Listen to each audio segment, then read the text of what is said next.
भगवद्गीता जशी आहे तशी. अध्याय पहिला. अर्जुन विषाद योग. कुरुक्षेत्रातील युद्धस्थळावर सैन्यांचे निरीक्षण. धृतराष्ट्र उवाच. धर्मक्षेत्रे कुरुक्षेत्रे समवेता युत्सवः मामकाः पांडवाश्चैव किम कुर्वत संजय. धृतराष्ट्र उवाच. राजा धृतराष्ट्र म्हणाला, धर्मक्षेत्रे धर्मक्षेत्रावर, कुरुक्षेत्रे कुरुक्षेत्र नावाच्या भूमीवर, समवेताः एकत्रित आलेल्या, युयुत्सवः युद्धाची इच्छा करणाऱ्या, मामकाः माझा पक्ष पुत्रांनी, पांडवाः पांडुपुत्र, च आणि एव निश्चितपणे, किम काय, अकुर्वत त्यांनी केले, संजय हे संजया. महाभारतात घडणाऱ्या सर्व घटना संजय यांना त्याचा दृष्टांत होत होता आणि ते सगळी घटना जशी आहे तशी ते धृतराष्ट्राला सांगत होते. तर तेव्हा धृतराष्ट्राने त्यांना विचारलेल्या प्रश्नाचे ते उत्तर देत आहेत.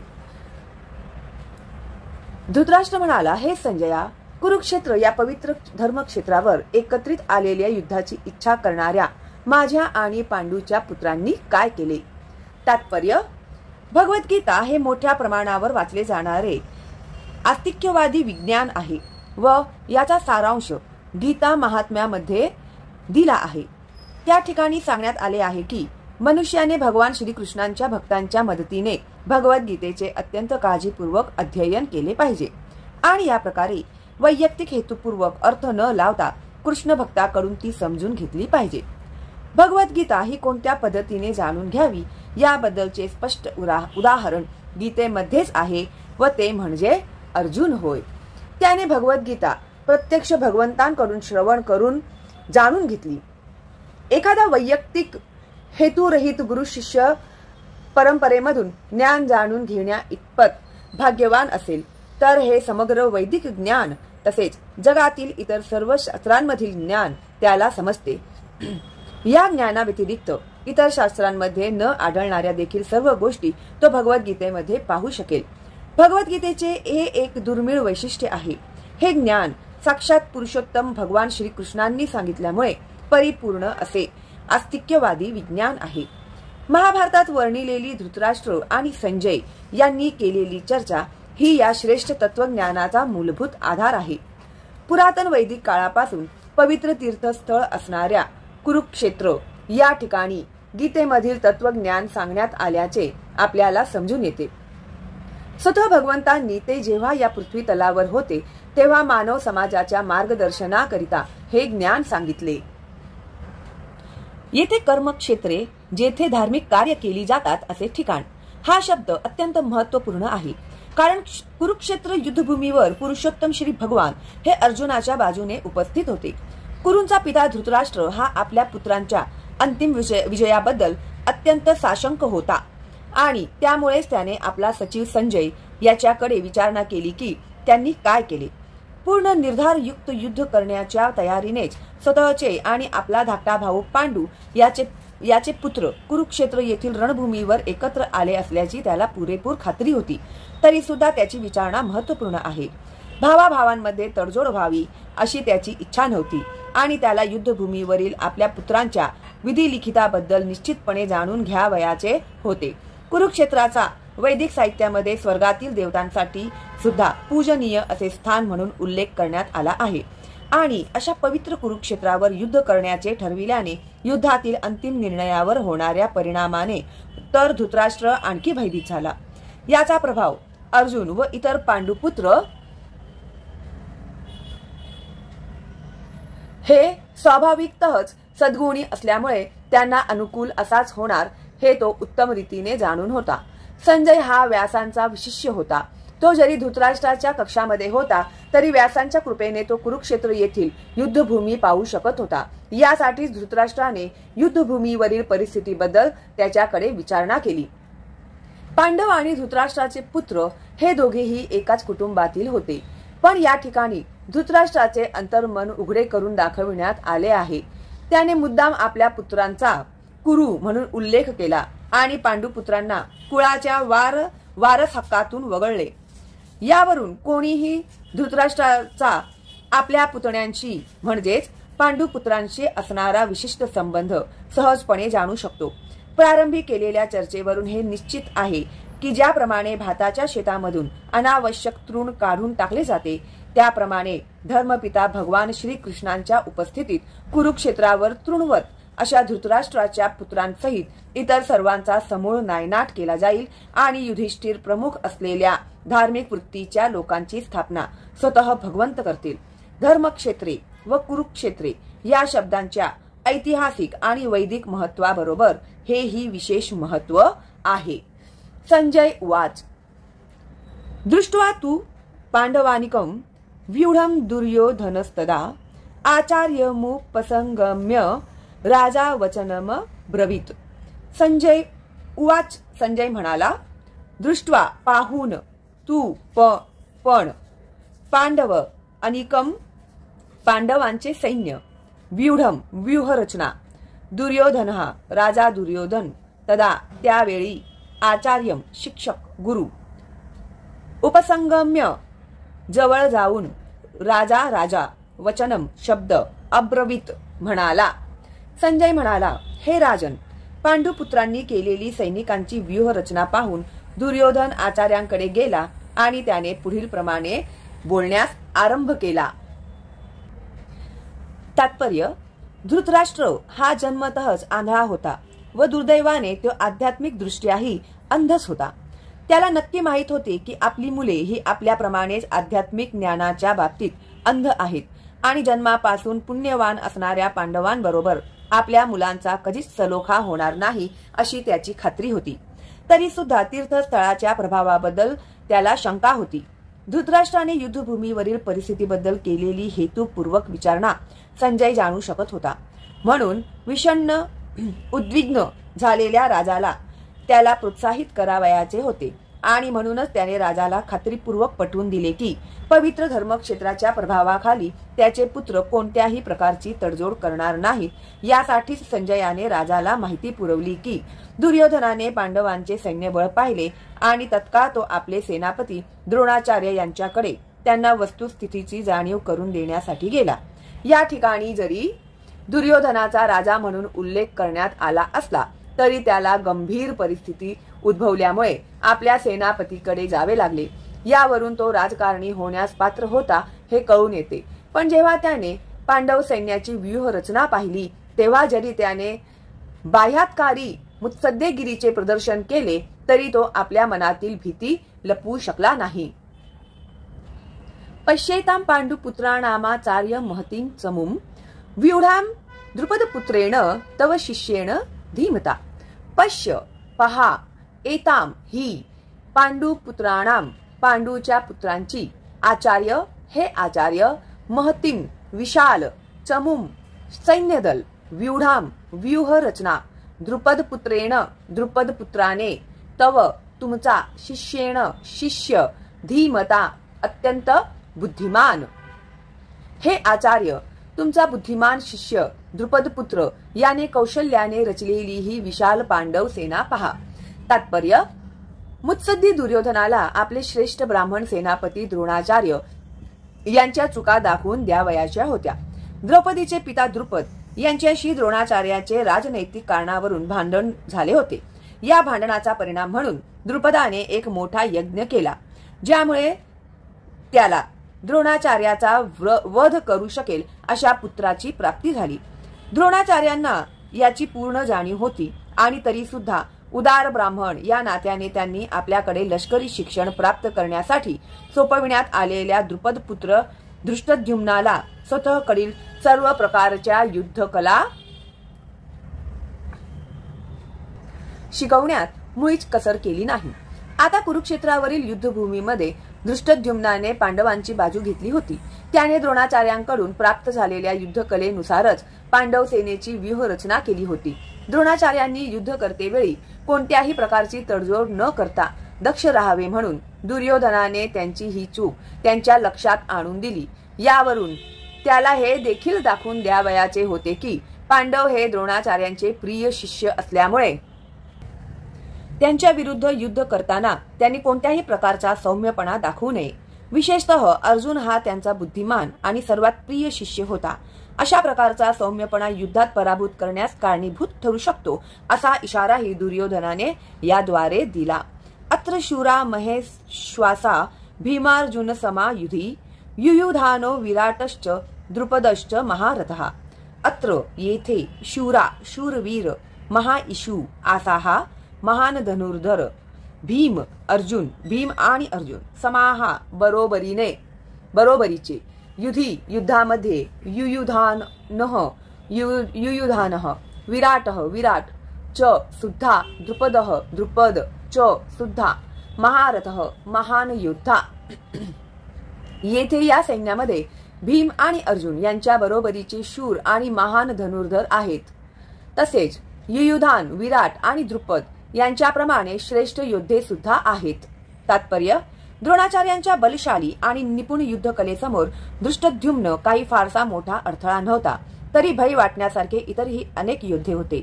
दुर्योधन त्यांचा उल्लेख विजयाच्या मार्गातील अत्यंत मोठे अडथळे म्हणून करतो, कारण त्यांच्यापैकी प्रत्येक जण भीम आणि अर्जुन यांच्या इतकाच शक्तिशाली होता.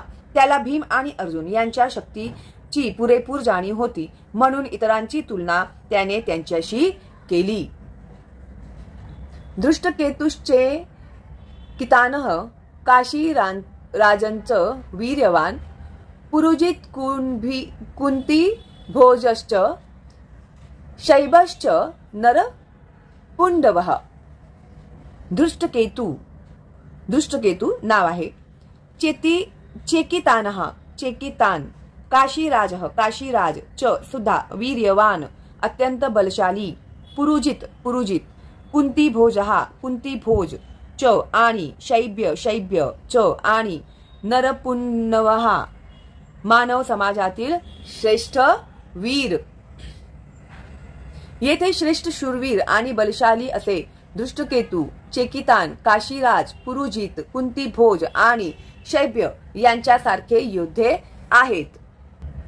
युधामन्युश्च विक्रांत उत्तमौजाश्च वीर्यवान सौभद्रो द्रौपदेयाश्च सर्व एव महारथः. युद्धामन्यू चो आणि विक्रांत पराक्रमी उत्तमौजा चो आणि वीर्यवान अत्यंत शक्तिशाली सौभद्र सुभद्रेचा पुत्र द्रौपदी पुत्र चो आणि सर्व एव निश्चितपणे महारथाः महारथी. तेथे पराक्रमी युधामन्यू अत्यंत शक्तिशाली उत्तमौजा सुभद्रा पुत्र आणि द्रौपदीचे पुत्र आहेत. हे सर्व योद्धे महारथी लढवय्ये आहेत. अस्माकंतु विशिष्टा ये तान्नि बोध द्विजोत्तम नायका मम सैन्यस्य सौज्ञार्थम ताम्रवीमि ते. अस्माकम आपले तू परंतु विशिष्टाः विशेष बलशाली ये जे तान त्यांना निबोध नीट जाणून घ्या. द्विज उत्तम हे ब्राह्मण श्रेष्ठा नायकाः नायक सेनापती मम माझ्या सैन्यस्य सैन्याचे संज्ञा अर्थम जाणून घेण्यासाठी तान त्यांना ब्रवीमी मी सांगतो ते तुम्हाला. हे ब्राह्मण श्रेष्ठ तुमच्या माहितीकरिता माझ्या सैन्याचे नेतृत्व करण्यासाठी विशेष पात्र असणाऱ्या सेनाधिकाऱ्यांविषयी मी तुम्हाला सांगतो.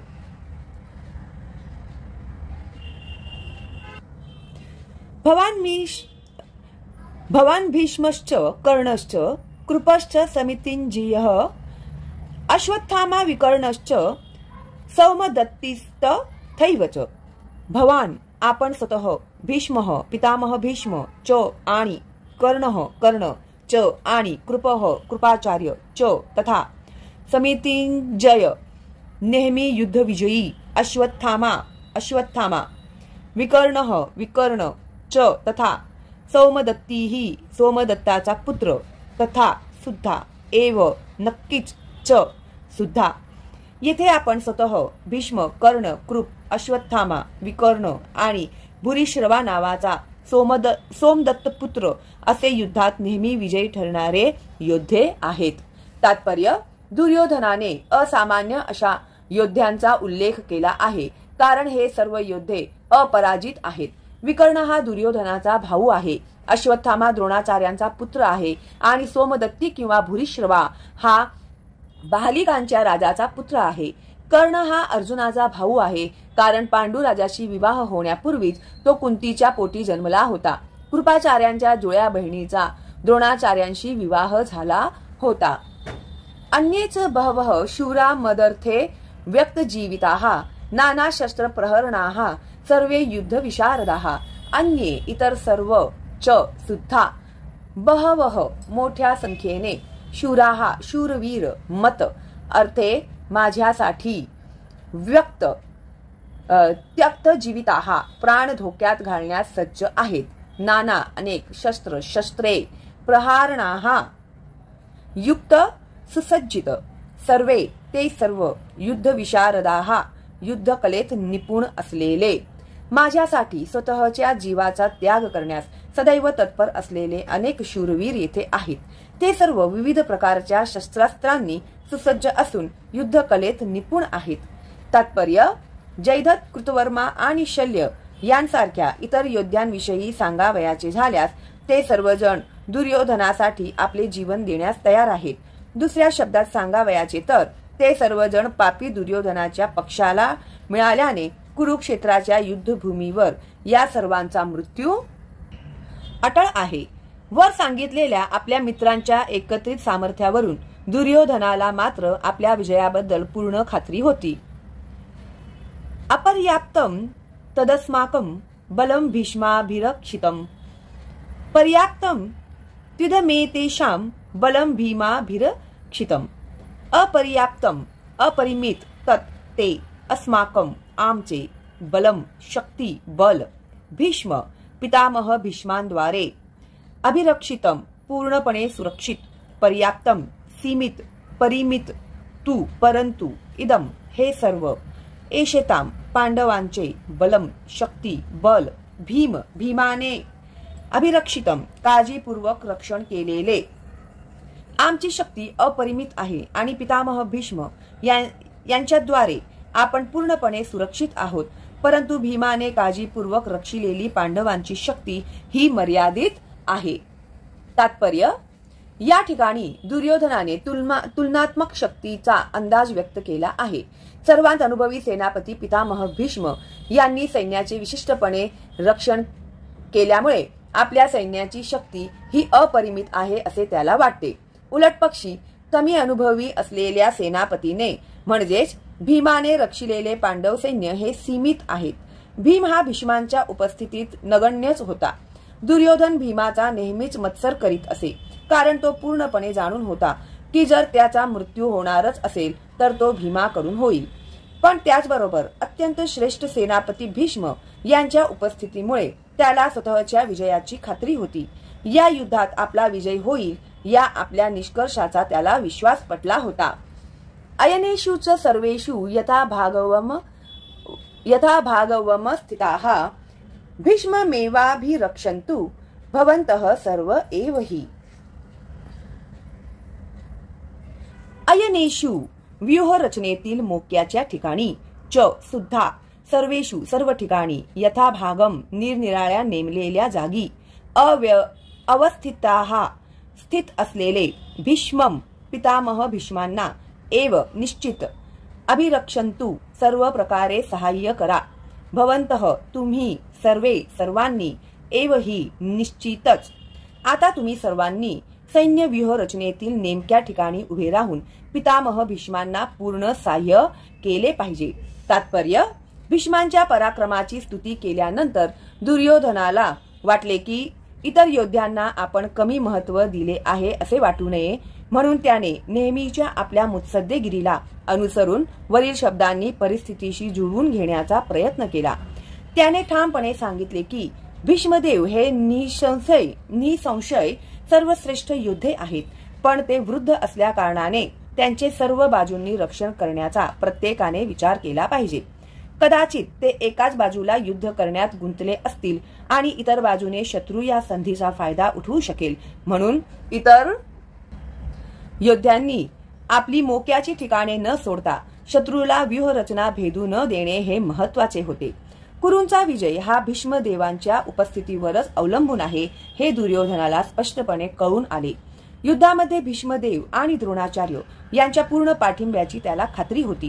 कारण ज्यावेळी मोठमोठ्या सेनापतींच्या सभेत द्रौपदीचे वस्त्रहरण केले जात होते त्यावेळी तिने या दोघांकडे न्याय याचना केली होती, पण ते एक चकार शब्दही काढू शकले नव्हते हे दुर्योधन निश्चित जाणून होता.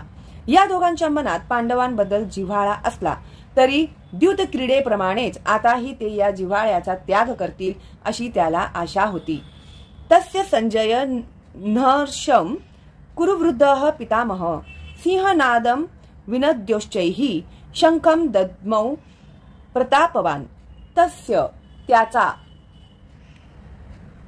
संचयनम वाढवीत हर्षम हर्ष आनंद कुरु वृद्धः कुरुवंशातील वयोवृद्ध भीष्म पितामह सिंहनादम सिंह गर्जनेप्रमाणे विनद्य निनाद करीत उच्च स्वरात शंखम शंख दद्मौ वाजविला प्रतापवान पराक्रमी.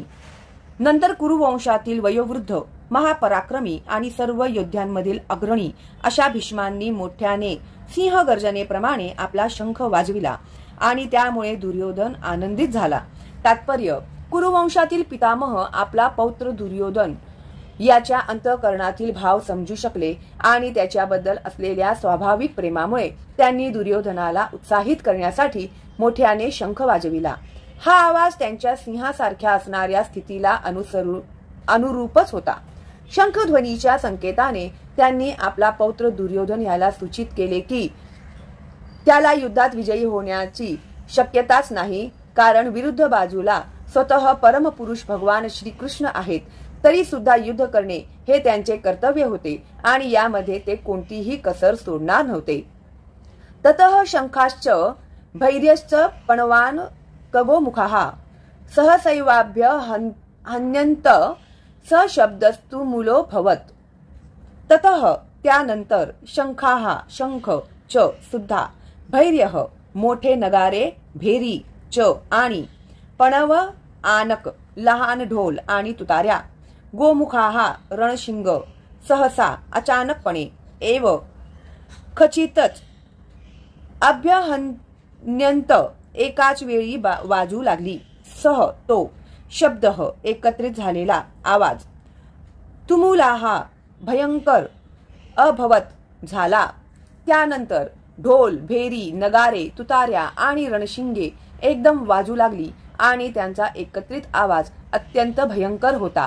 ततः श्वेतैर्ह यैर्युक्ते महती स्यन्दने स्थितौ माधवः पांडवश्चैव दिव्यौ शंखौ प्रदद्मतुः. ततः त्यानंतर श्वेतैहि श्वेत आणि शुभ ध्येयः घोड्यांनी युक्तेह युक्त अशा महती एका महान स्यन्दने रथात स्थितौ स्थित माधवः श्रीकृष्ण लक्ष्मीपती पांडवः पांडुपुत्र अर्जुन च सुद्धा एव निश्चितच दिव्य शंखौ शंख प्रदद्मतुः वाजविले. दुसऱ्या बाजूला शुभ्र अश्वांनी युक्त अशा एका महान रथामध्ये बसलेल्या भगवान श्रीकृष्ण आणि अर्जुन यांनी आपापले दिव्य शंख वाजविले. तात्पर्य भीष्मदेवांनी वाजविलेल्या शंखाची तुलना करताना श्रीकृष्ण आणि अर्जुन यांनी वाजविलेल्या शंखाचे दिव्य म्हणून वर्णन करण्यात आले आहे. दिव्य शंखाच्या नादाने असे सूचित करण्यात आले की पांडवांच्या पक्षात श्रीकृष्ण असल्याने विरुद्ध पक्षाला विजयाची आशा नव्हती. जयस्तु पांडुपुत्राणाम येषां पक्षे जनार्दनः. पांडुपुत्रांसारख्या व्यक्तींचाच नेहमी विजय होत असतो, कारण भगवान श्रीकृष्ण त्यांचे सहकारी असतात आणि ज्या ठिकाणी भगवंत असतात त्या ठिकाणी लक्ष्मी देवी सुद्धा असते, कारण लक्ष्मी देवी आपल्या पतीशिवाय कधीही एकटी राहत नाही. म्हणून विष्णू किंवा भगवान श्रीकृष्ण यांच्या शंखामधून उत्पन्न झालेल्या दिव्य शंख ध्वनीद्वारे कळून आले की भाग्य आणि विजय अर्जुनाची वाटच बघत होते. या व्यतिरिक्त हे दोन्ही मित्र ज्या रथावर बसले होते तो रथ अग्निदेवाने अर्जुनाला दान केला होता.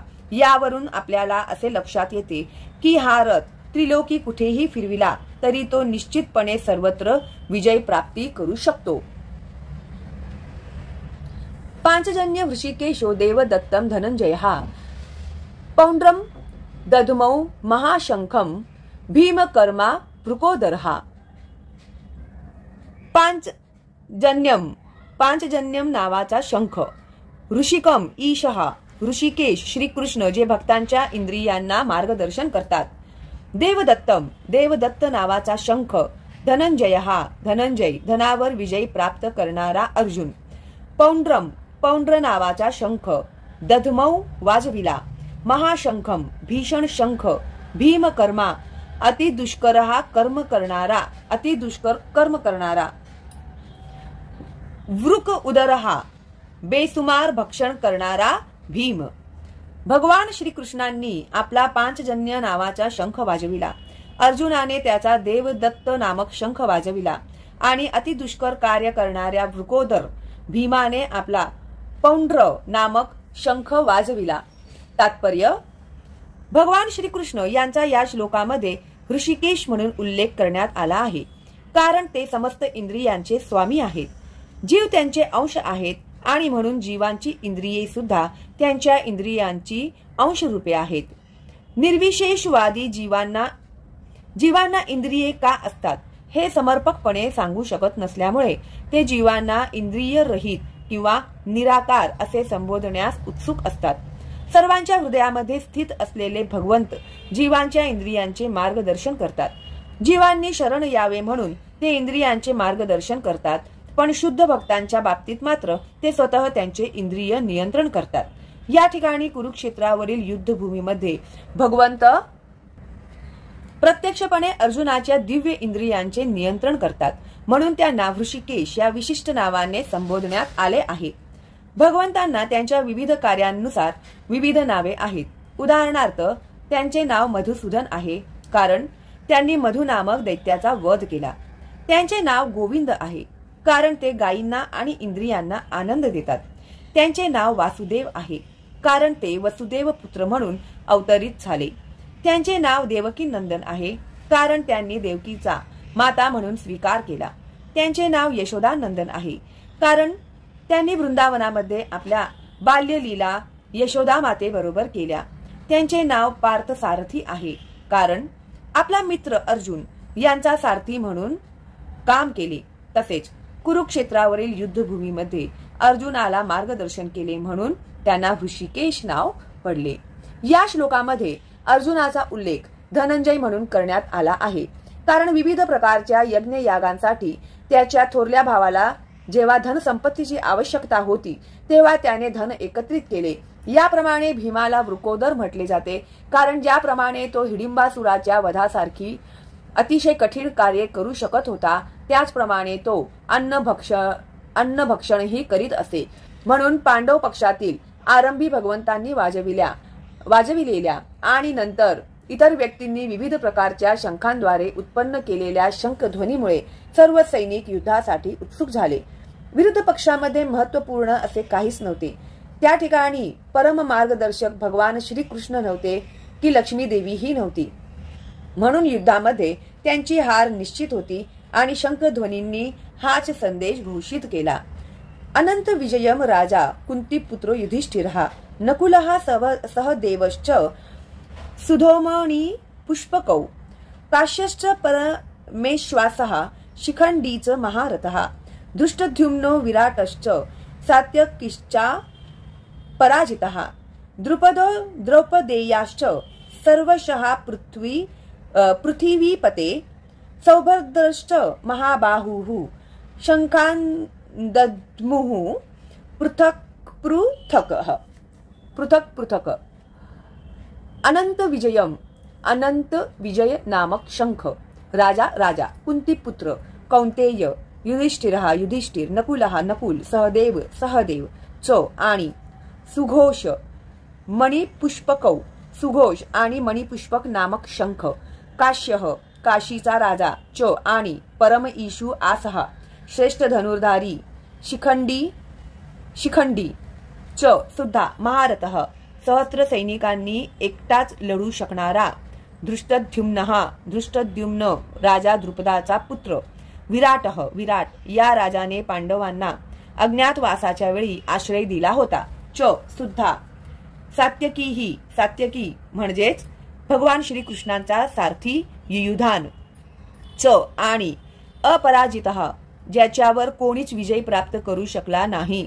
द्रुपदः पांचाल देशाचा राजा द्रुपद. द्रौपदेयाः द्रौपदीचे पुत्र. च सुद्धा सर्वशः सर्वजण. पृथ्वीपते हे राजन. सौभद्रः सौभद्रा पुत्र अभिमन्यू. च सुद्धा महाबाहुः विशाल भुजा असलेला. शंखान शंख. दध्मुः वाजविले. पृथक पृथक वेगवेगळे. कुंतीपुत्र राजा युधिष्ठिराने आपला अनंत विजय नावाचा शंख वाजविला. त्यानंतर नकुल आणि सहदेव यांनी सुघोष आणि मणिपुष्पक नामक शंख वाजविले. हे राजन, महाधनुर्धर काशी नरेश, श्रेष्ठ योद्धा शिखंडी, धृष्टद्युम्न, विराट, अपराजित सात्यकी, द्रुपद, द्रौपदीचे पुत्र आणि सुभद्रेचा महाबाहू पुत्र व इतरांनी आपापले शंख वाजविले.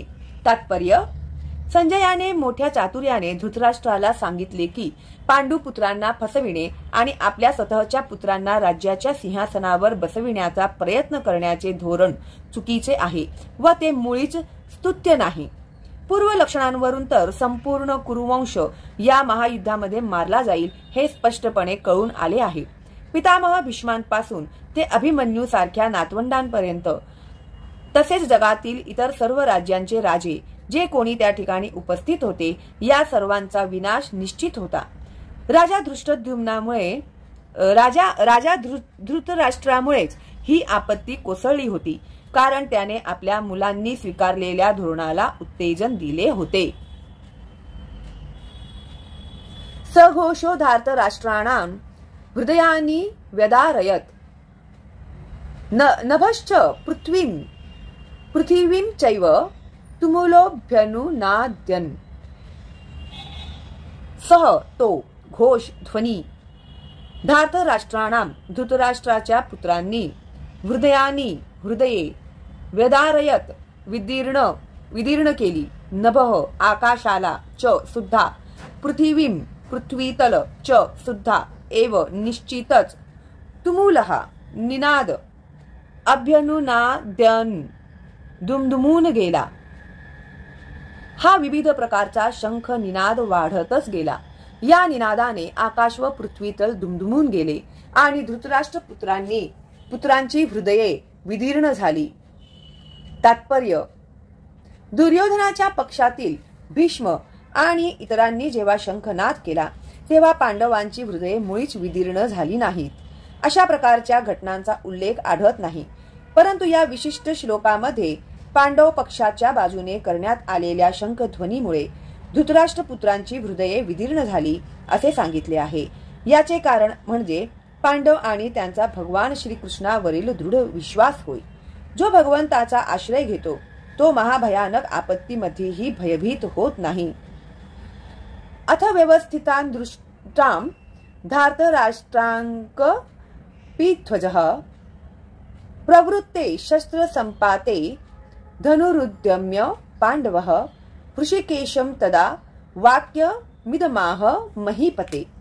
अथ त्यानंतर व्यवस्थितान स्थित दृष्ट्वा पाहून धार्तराष्ट्रान धृतराष्ट्रपुत्र कपीध्वजः ज्याच्या ध्वजावर हनुमानाचे चिन्ह आहे.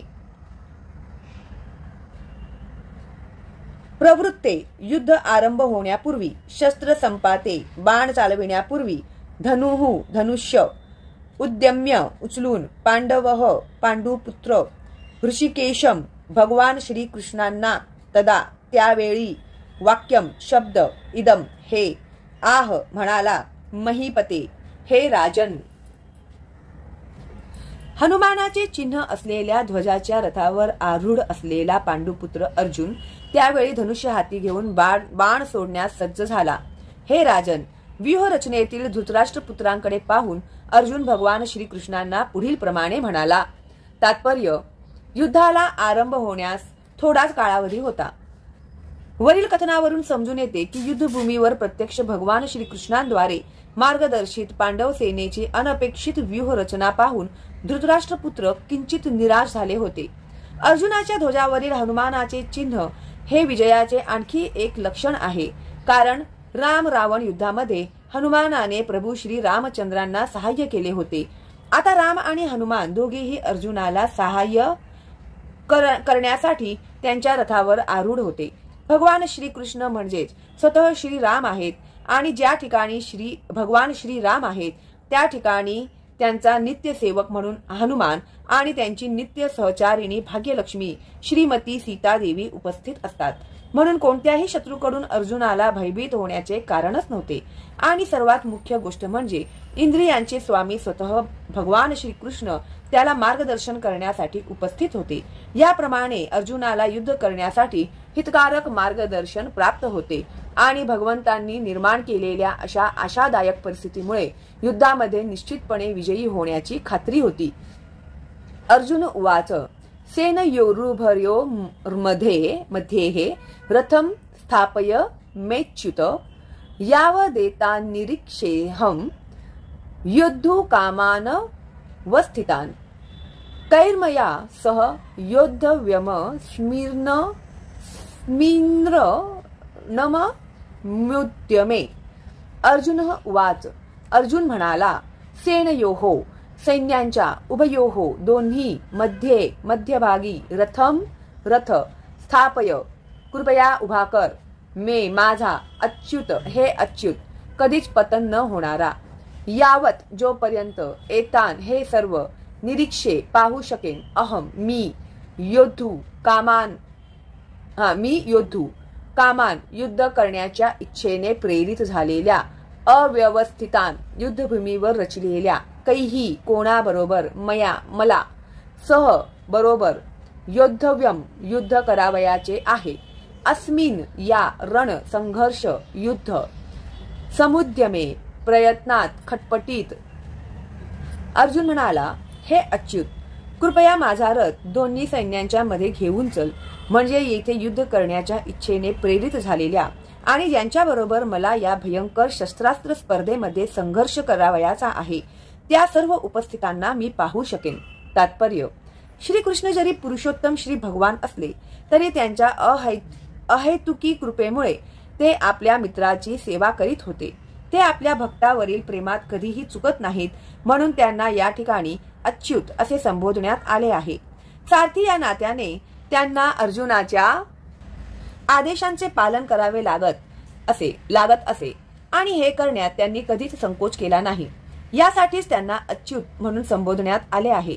जरी त्यांनी आपल्या भक्ताचे सारथ्य स्वीकारले होते तरी त्यांच्या परमस्थानाला कोणीच आव्हान देऊ शकत नाही. सर्व परिस्थितीत ते सर्व इंद्रियांचे स्वामी पुरुषोत्तम श्री भगवान ऋषिकेश आहेत. भगवंत आणि त्यांचा सेवक यांच्यामधील संबंध अत्यंत मधुर आणि दिव्य असतो. सेवक हा भगवंतांची सेवा करण्यास सदैव तत्पर असतो आणि भगवंतही सतत आपल्या भक्ताची सेवा करण्याची संधीच पाहत असतात. भगवंत स्वतः आदेश देण्यापेक्षा ते त्यांच्या शुद्ध भक्तांना स्वतःपेक्षा ज्येष्ठतेचे स्थान देऊन त्यांचा आदेश स्वीकारण्यात अधिक आनंद मिळवितात. भगवंत हे स्वामी असल्याने प्रत्येकजण त्यांच्या आज्ञेखाली असतो आणि त्यांना आज्ञा देणारा त्यांच्यापेक्षा श्रेष्ठ असा कोणीच नाही. परंतु जेव्हा ते पाहतात की त्यांचा शुद्ध भक्त त्यांना आज्ञा देत आहे, तेव्हा जरी ते सर्व परिस्थितीत अच्युत असले तरी त्यांना दिव्यानंद प्राप्त होतो. भगवंतांचा शुद्ध भक्त या नात्याने अर्जुनाला आपल्या भावंडांशी व चुलत्याशी युद्ध करण्याची मुळीच इच्छा नव्हती. पण दुर्योधन हट्टी असल्यामुळे आणि शांततामय वाटाघाटी करण्यास कधीच तयार नसल्यामुळे अर्जुनाला युद्धभूमीत येणे भाग पडले. यासाठीच युद्धभूमीवरील उपस्थित ज्येष्ठ व्यक्तींना पाहण्यास तो उत्सुक होता. रणांगणावर शांततेचा प्रयत्न करण्याचा जरी प्रश्नच नव्हता तरी त्या व्यक्तींना पुन्हा पाहण्याची आणि एका अनावश्यक युद्धाची मागणी करण्यात ते किती कृत निश्चयी आहेत हेही पाहण्याची त्याची इच्छा होती.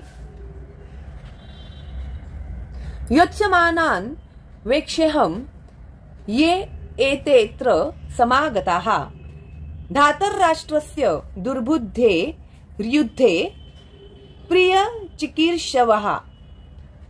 योत्स्यमानान् लढणाऱ्यांना अवेक्षे मला पाहू दे, अहम मी ये जे येथे ते अत्र येथे समागताः एकत्रित झालेल्या धातराष्ट्रस्य धृतराष्ट्राच्या पुत्रांचे दुर्बुद्धेः वाईट बुद्धीचा युद्धे युद्धात प्रिय प्रिय चिकीर्षवः इच्छिणारे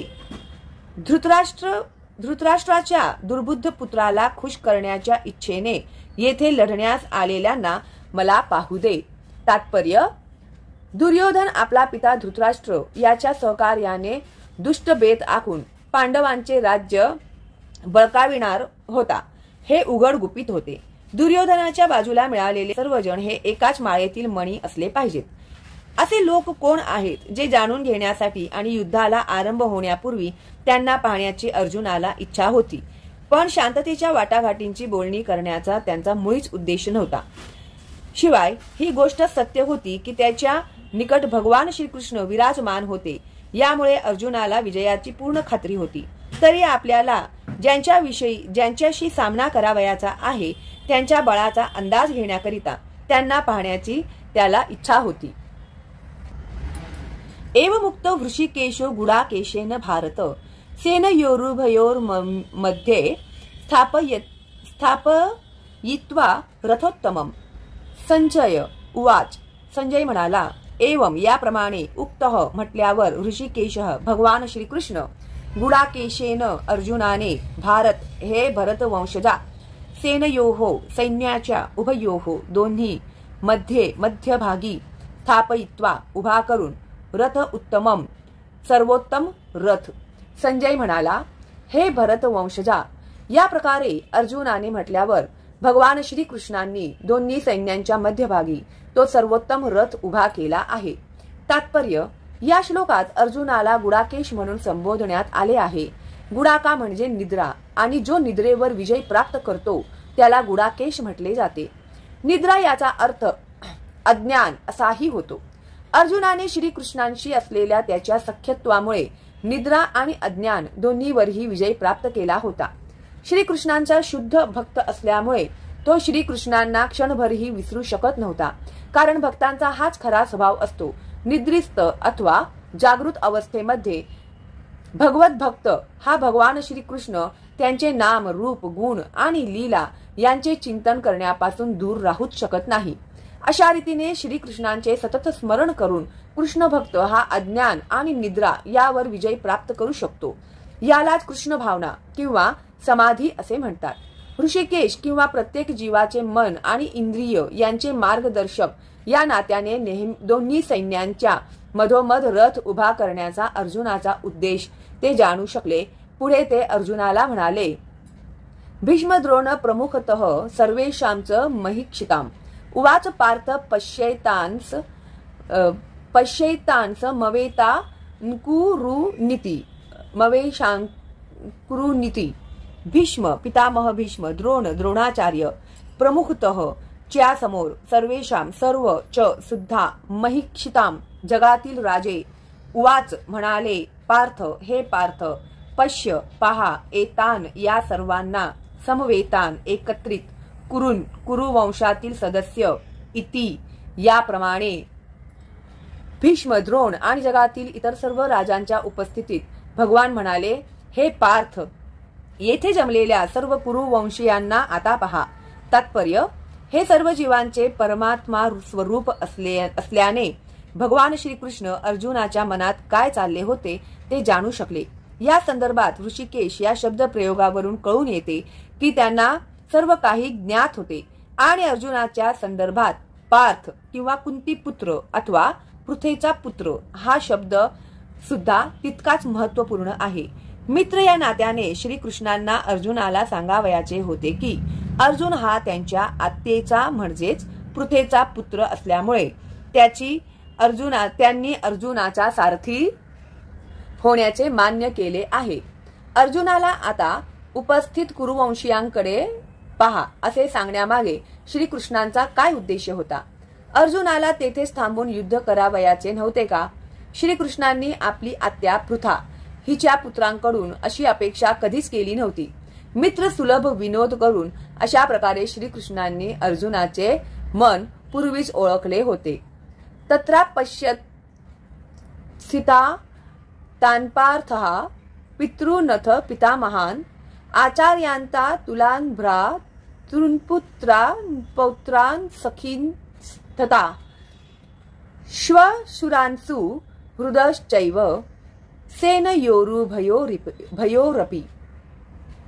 तत्र त्या ठिकाणी अपश्यत त्याने पाहिले स्थितान उभे असलेले पार्थः अर्जुन पितृन वाडवडील अथ सुद्धा पितामहान पितामह आचार्यान गुरु शिक्षक मातुलान मामे भ्रातृन भाऊ पुत्रान पुत्र पौत्रान नातवंडे सखीन मित्र तथा तसेच श्वशुरान सासरे सुहृदः हितचिंतक च सुद्धा एव निश्चित सेनयोः सैन्यामध्ये उभयोः दोन्ही पक्षांमधील अपि सहित त्या ठिकाणी दोन्ही पक्षांकडील सैन्यांमध्ये आपले वाडवडील आजे शिक्षक मामे भाऊ पुत्र नातवंडे मित्र तसेच सासरे व हितचिंतक अर्जुनाने पाहिले.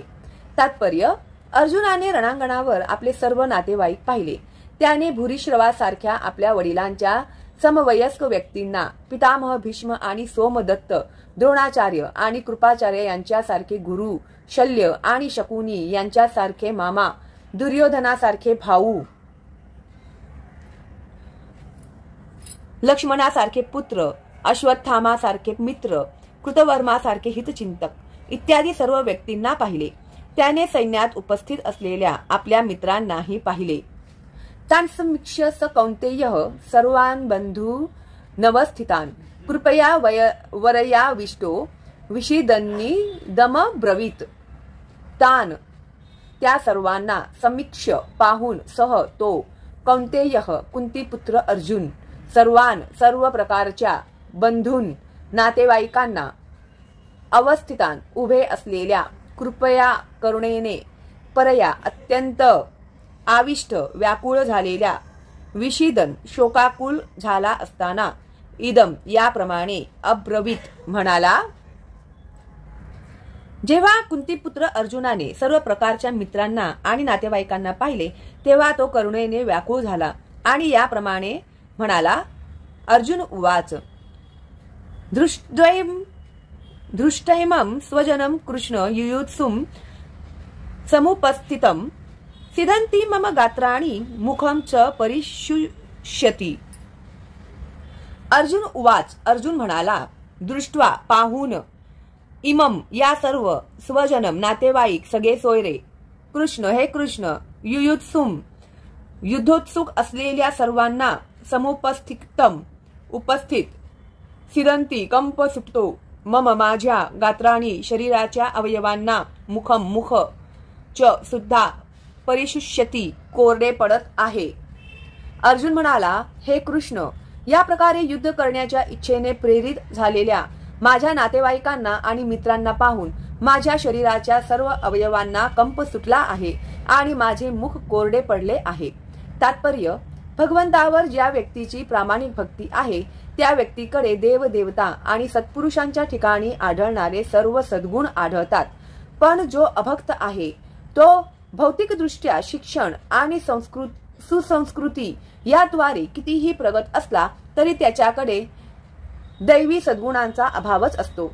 अर्जुनाने जेव्हा आपापसात युद्ध करण्याच्या इच्छेने प्रेरित होऊन युद्धभूमीवर जमलेल्या आपल्या मित्रांना सगळे सोयऱ्यांना आणि नातेवाईकांना पाहिले तेव्हा तो त्यांच्याबद्दलच्या करुणेने अत्यंत व्याकुळ झाला.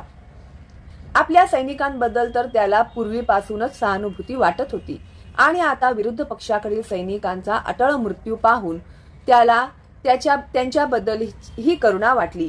या प्रकारे विचार करीत असताना त्याच्या शरीराच्या सर्व अवयवांना कंप सुटला व तोंड कोरडे पडले.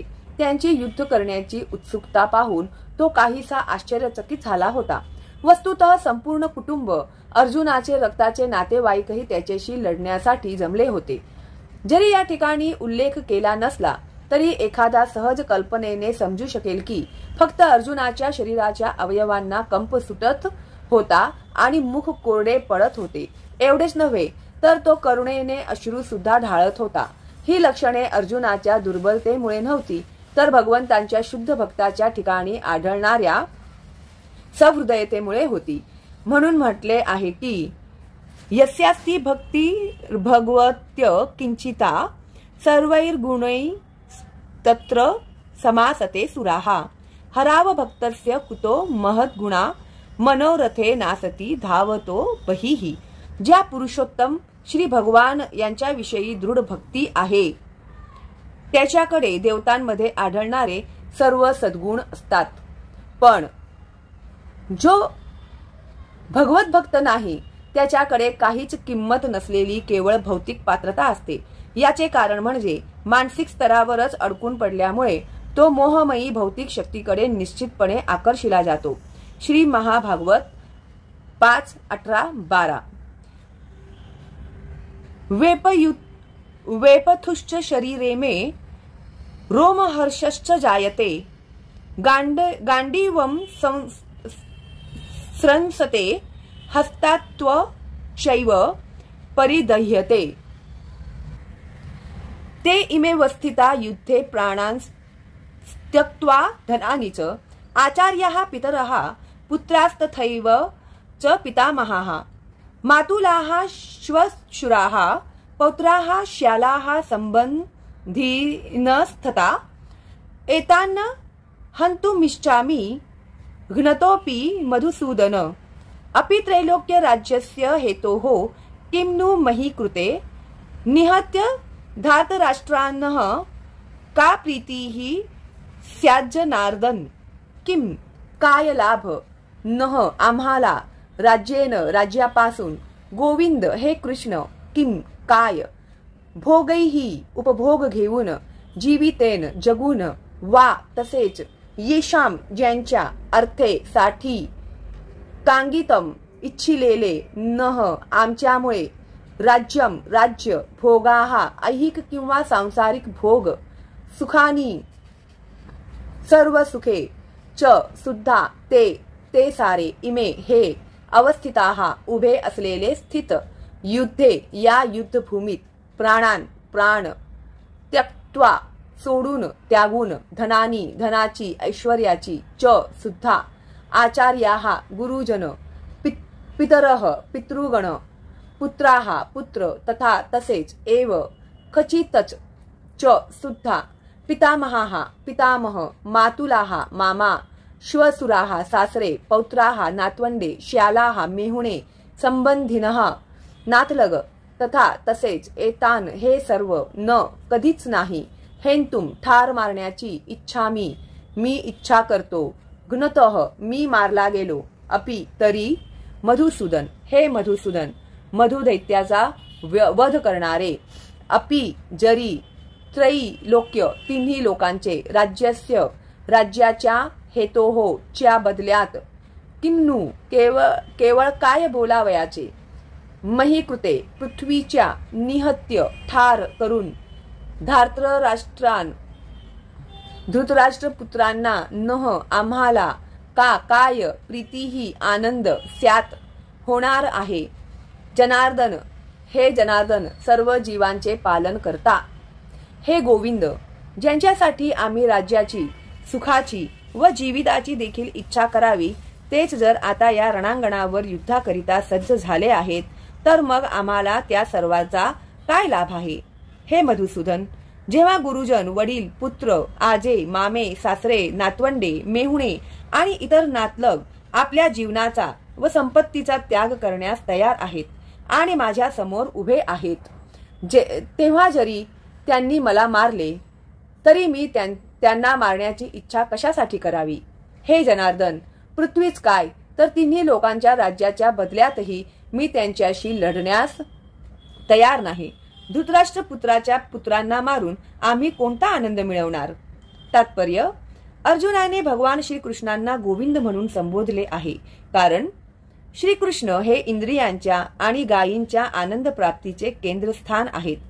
अर्जुन या महत्वपूर्ण शब्दाचा उपयोग करून दर्शवू इच्छितो की त्याच्या इंद्रियांचे समाधान कशामध्ये आहे हे श्रीकृष्णांनी जाणले पाहिजे. आमची इंद्रिय तृप्ती करणे हे गोविंदांचे कार्य नव्हे. जर या श्री गोविंदांची इंद्रिये संतुष्ट करावयाचा प्रयत्न केला तर आपोआप आपली इंद्रियेही संतुष्ट होतात. भौतिकदृष्ट्या प्रत्येकाला आपली इंद्रिय तृप्ती करावयाची असते आणि आपण मागू ती वस्तू भगवंतांनी द्यावी अशी त्यांची इच्छा असते. जीवांच्या योग्यतेप्रमाणे भगवंत त्यांची इंद्रिय तृप्ती करतील, पण त्यांच्या अतिलोभाची पूर्तता मात्र भगवंत करणार नाहीत.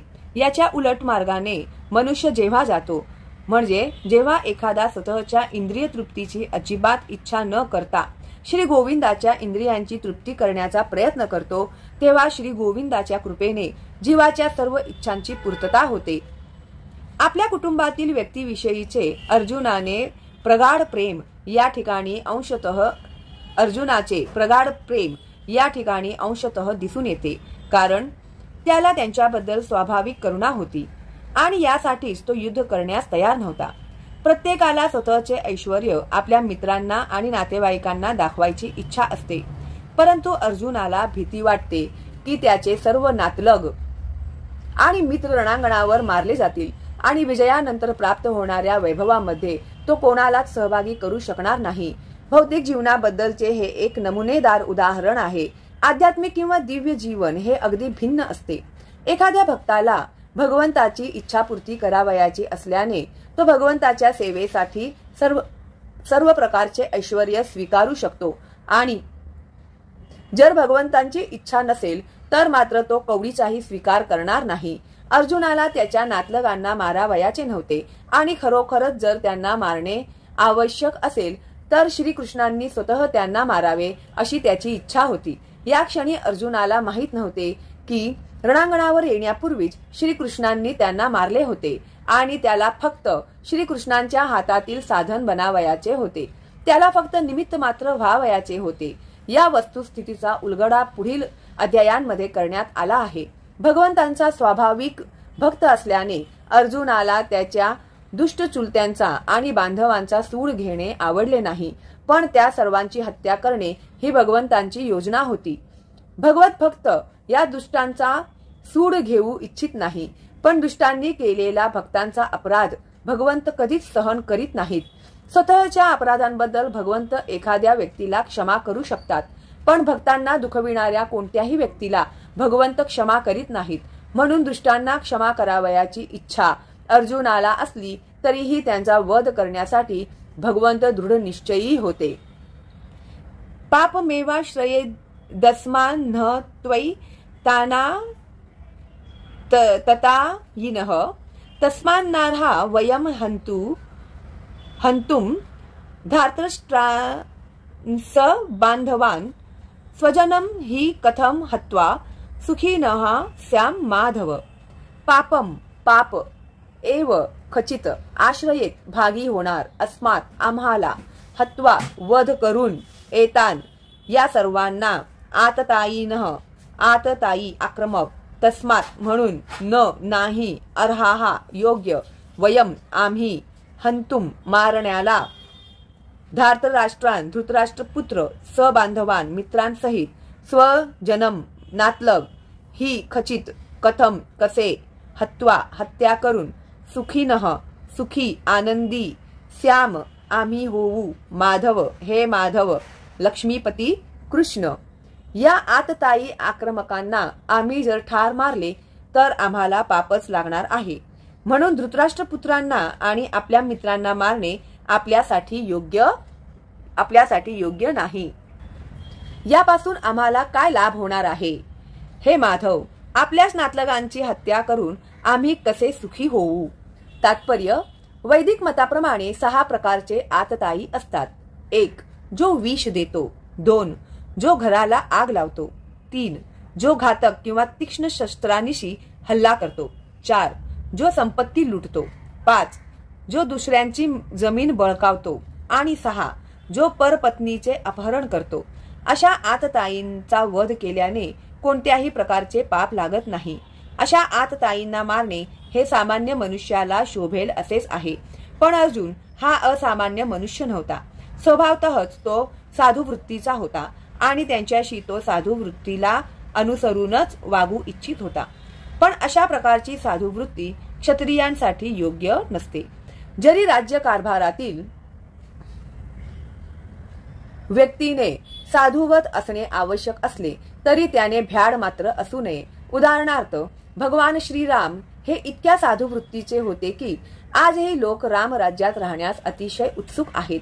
पण असे असले तरी प्रभू श्रीरामचंद्रांनी कधीच भ्याडपणा दाखविला नाही.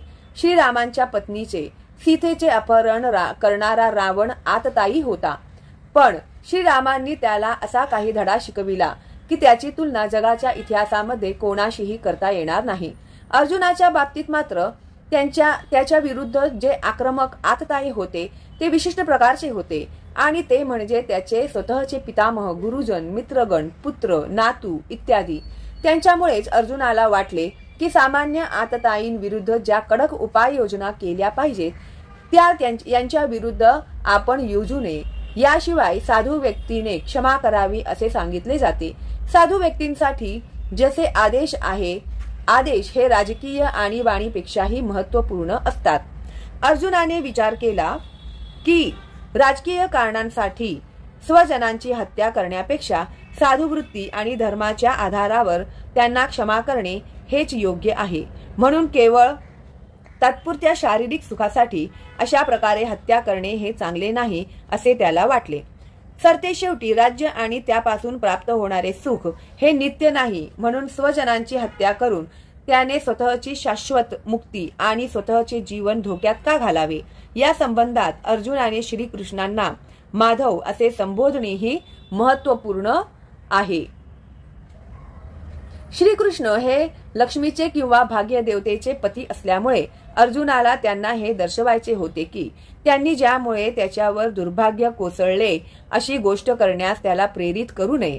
परंतु वास्तविकपणे श्रीकृष्ण हे भक्तांनाच काय तर इतरांनाही दुर्भाग्याकडे कधीच नेत नाहीत. यद्यप्येते न कश्यन्ति लोभोपहत चेतसः कुलक्षय कृतं दोषं मित्रद्रोहेच पातकम् कथं न ज्ञेयमस्माभिः पापादस्मान्निवर्तितुं कुलक्षय कृतं दोषं प्रपश्यद्भिर्जनार्दन. यदि जर अपि सुद्धा एते हे लोक नाही पश्यन्ति पाहताच लोभाने उपहत व्याप्त झालेले चेतसह त्यांचे हृदय कुलक्षय कुलनाशाने कृतम होणारा दोष मित्रद्रोहे मित्रांशी भांडण करून च सुद्धा पातकम पापकर्म कथम का न का नाही ज्ञेयम जाणणे अस्माभिही आम्ही पापांपासून अस्मात या निवर्तितुम थांबविण्यासाठी कुलक्षय कुळाचा नाश कृतम झाल्याने दोषम अपराध गुन्हा प्रपश्यद्भी पाहू शकणारे जनार्दन हे कृष्ण हे जनार्दन. जरी लोभाने प्रभावित झालेल्या या लोकांना आपल्या कुटुंबाची हत्या करण्यामध्ये आणि आपल्याच मित्रांशी भांडण करण्यामध्ये दोष दिसत नसला तरी सुद्धा कुटुंबाचा नाश केल्यामुळे होणाऱ्या अपराधांची जाण असताना आम्ही अशा पापकृत्यामध्ये का सहभागी व्हावे. तात्पर्य, एखाद्या क्षत्रियाला विरुद्ध पक्षाने युद्धासाठी किंवा द्यूत क्रीडेसाठी निमंत्रित केले तर त्याने ते नाकारणे योग्य नसते. अशा बंधनामुळे अर्जुन युद्ध करण्यास नकार देऊ शकला नाही, कारण दुर्योधनाच्या पक्षाने त्याला युद्ध करण्यासाठी आव्हान दिले होते. या संदर्भात अर्जुनाने विचार केला की अशा आव्हानाच्या परिणामाबद्दल विरुद्ध पक्ष हा अज्ञानी असावा, परंतु अर्जुन त्याचे हे दुष्परिणाम पाहू शकत होता, म्हणून ते आव्हान तो स्वीकारू शकत नव्हता.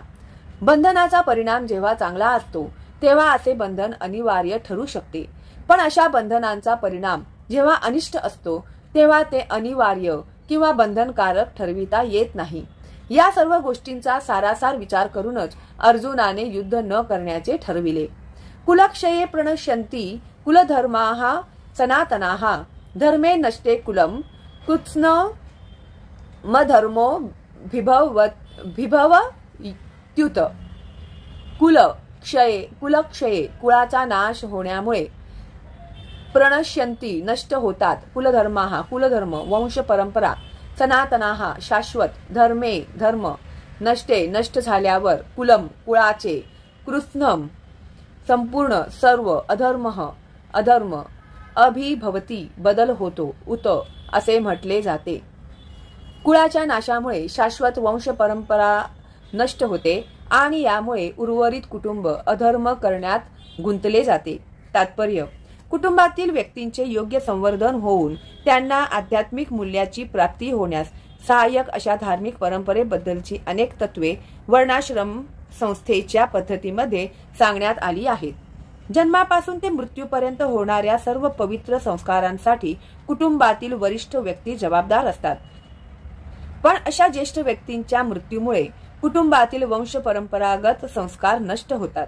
यामुळे कुटुंबातील तरुण सदस्य अधार्मिक गोष्टी करण्यास प्रवृत्त होऊ शकतात आणि आपल्या आध्यात्मिक मुक्तीची संधीही गमावू शकतात. म्हणून कोणत्याही कारणासाठी कुटुंबातील ज्येष्ठ व्यक्तींची हत्या होऊ देऊ नये. अधर्माभिभवा कृष्ण प्रदुष्यन्ति कुलस्त्रियः स्त्रीषु दुष्टासु वार्ष्णेय जायते वर्णसंकरः.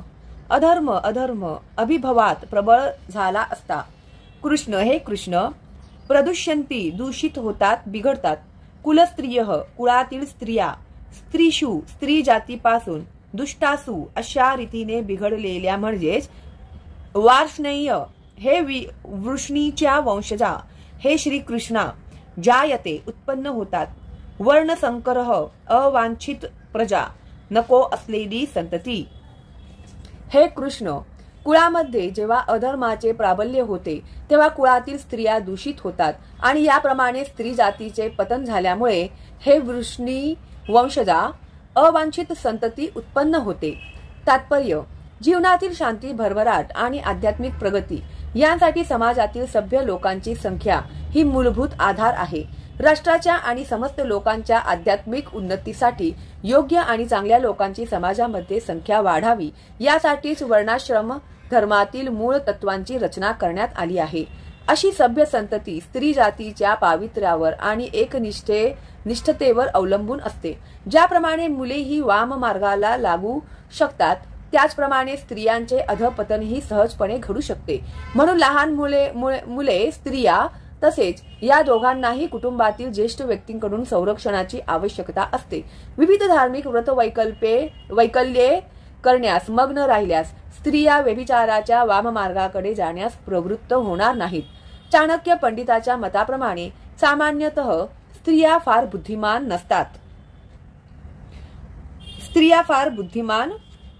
नसतात आणि त्यामुळे विश्वासूही नसतात.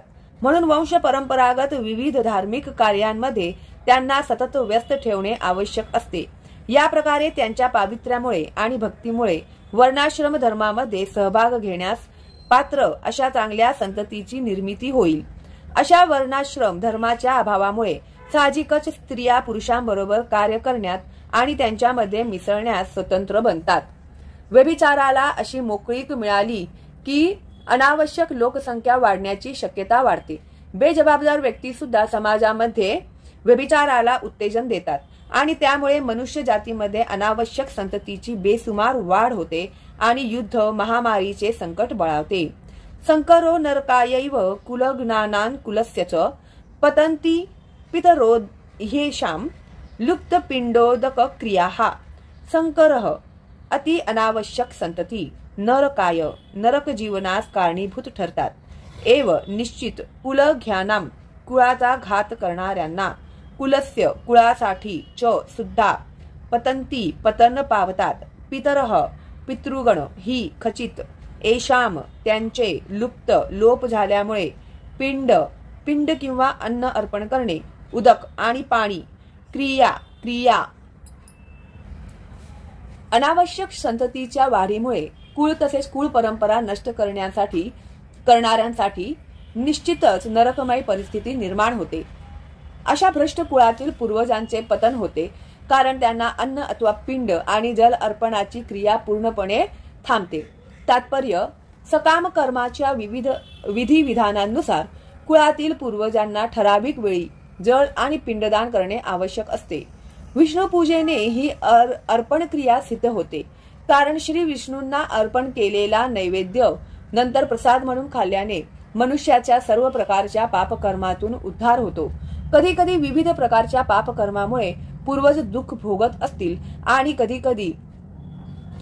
कधी तर त्यांच्यापैकी काही जण स्थूल भौतिक शरीराची सुद्धा प्राप्ती करू शकत नाही व यामुळे त्यांना सूक्ष्म शरीरामध्येच भूत पिशाच म्हणून राहणे भाग पडते. म्हणून वंशज जेव्हा प्रसादरूपी अन्न आपल्या पूर्वजांना अर्पण करतात तेव्हा पूर्वजांची दुःखमय अशा भूत पिशाच योनीतून किंवा कष्टमय जीवनातून मुक्तता होते. अशा प्रकारे आपल्या पूर्वजांना मदत करणे ही वंश परंपरा असते. भक्ती मार्गाचा अवलंब न करणाऱ्यांना या प्रकारचे कर्मकांड करणे अत्यावश्यक असते. जो भक्ती मार्गाशी संलग्न आहे त्याला अशा प्रकारचे कर्मकांड करण्याची गरज नाही. केवळ भक्तिमय सेवा करून एखादा शेकडो किंवा हजारो पूर्वजांची सर्व प्रकारच्या कष्टांतून मुक्तता करू शकतो. श्रीमद भागवत 11:5-41 सांगण्यात आले आहे की देवर्षी भूताप्न नृणाम पितृणाम न किंकरो नाय मुनीच राजन सर्वात्मना यह शरणम शरण्यम गतो मुकुंदम हरि परिवृत्य करतम. ज्याने सर्व प्रकारच्या बंधनांचा त्याग करून मोक्षदात्या श्री मुकुंद यांच्या चरण कमलांचा आश्रय घेतला आहे आणि पूर्ण प्रामाणिकपणे आणि गांभीर्याने भक्ती मार्गाचा अंगीकार केला आहे, त्यांची देवदेवता ऋषीमुनी इतर जीव कुटुंबातील सदस्य मानवता आणि पूर्वज यांच्या संबंधी कोणतीही कर्तव्ये किंवा ऋणे फेडण्याची बंधने राहत नाहीत. पुरुषोत्तम श्री भगवान यांची प्रेममयी सेवेद्वारे भक्ती केल्याने अशा सर्व कर्तव्यांची आपोआपच पूर्तता होते. दोषैरहितैः कुलज्ञानां वर्णसंकरकारकैः उत्साद्यन्ते जातिधर्माः कुलधर्माश्च शाश्वताः.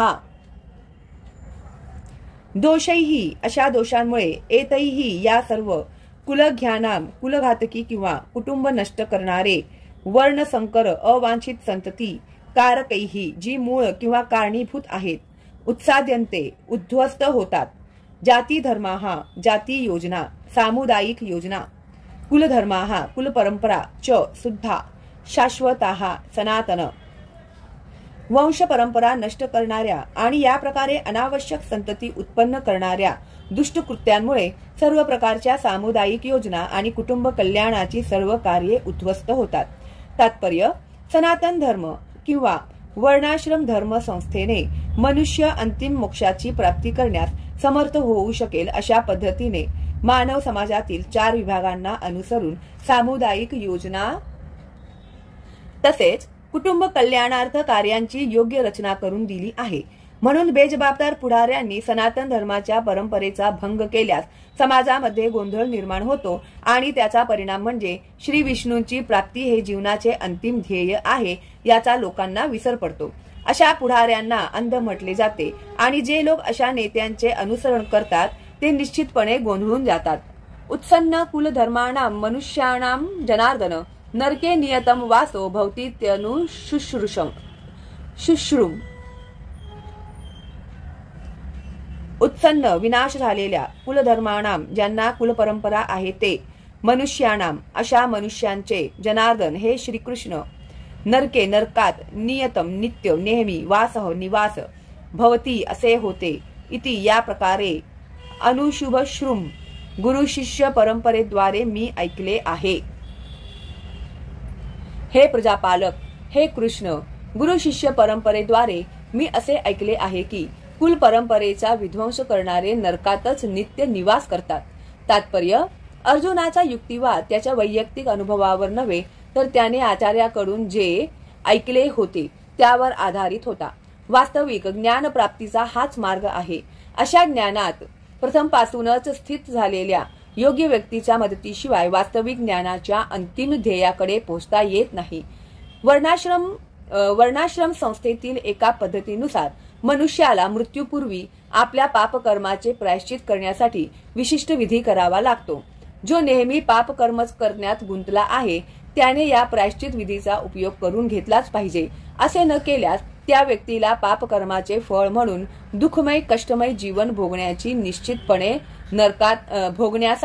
निश्चितपणे नरकात घातले जाते. अहोबत महापापम कर्तुम व्यवस्थिता वयम यद्राज्य सुखलाभेन हंतुम स्वजन मुद्यताः। अहो अरे रे बत किती चमत्कारिक आहे। महत मोठे पापम पाप कर्तुम करण्यास व्यवसिताः निर्णय घेतला आहे किंवा ठरविले आहे। वयम आम्ही यत कारण की राज्य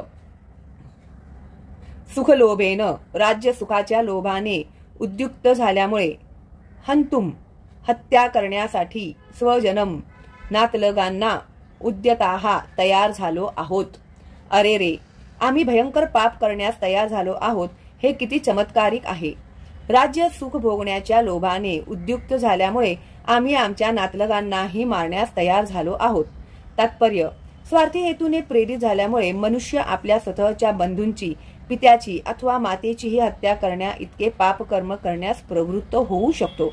जगाच्या इतिहासामध्ये अशी अनेक उदाहरणे आहेत, पण अर्जुन हा भगवंतांचा साधू वृत्तीयुक्त भक्त असल्यामुळे त्याला नेहमी नैतिक तत्वांची जाणीव असे व म्हणून तो अशी कर्मे करण्यास टाळत असे।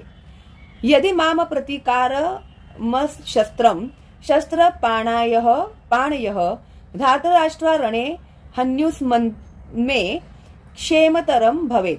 यदि जरी माम मी अप्रतिकारम प्रतिकार न करता अशस्त्रम पूर्ण शस्त्र सज्ज न होता शस्त्र पाणयः शस्त्रधारी धातराष्ट्राम धृतराष्ट्राचे पुत्र रणे युद्धभूमीवर हन्युहु मारतील तत्ते मे मला क्षमतरम अधिक चांगले योग्य भवेत होईल। शस्त्रधारी धृतराष्ट्र पुत्रांनी माझ्यासारख्या निशस्त्र आणि प्रतिकार न करणाऱ्याची हत्या केली तर तेच माझ्यासाठी अधिक चांगले होईल। तात्पर्य युद्धाला तयार नसलेल्या व निशस्त्र असलेल्या शत्रूवर हल्ला करू नये हा क्षत्रियांच्या युद्ध तत्वामधील एक नियम आहे। अशा विचित्र परिस्थितीमध्ये सुद्धा शत्रूने जरी हल्ला केला तरीही अर्जुनाने प्रतिकार करण्याचा निर्णय घेतला आहे। विरुद्ध पक्ष युद्ध करण्यासाठी किती उत्सुक आहे याचा विचारही अर्जुनाने केला नाही। भगवंतांचा महान भक्त असल्यामुळे तो सहृदय होता व त्यामुळेच त्याच्यामध्ये ही लक्षणे दिसून येत होती। संजय उवाच एव मुक्त्वार्जुनः संख्ये रथोपस्थ उपाविशत विसृज्य शशरम चापम शोक संविघ्न मानसः।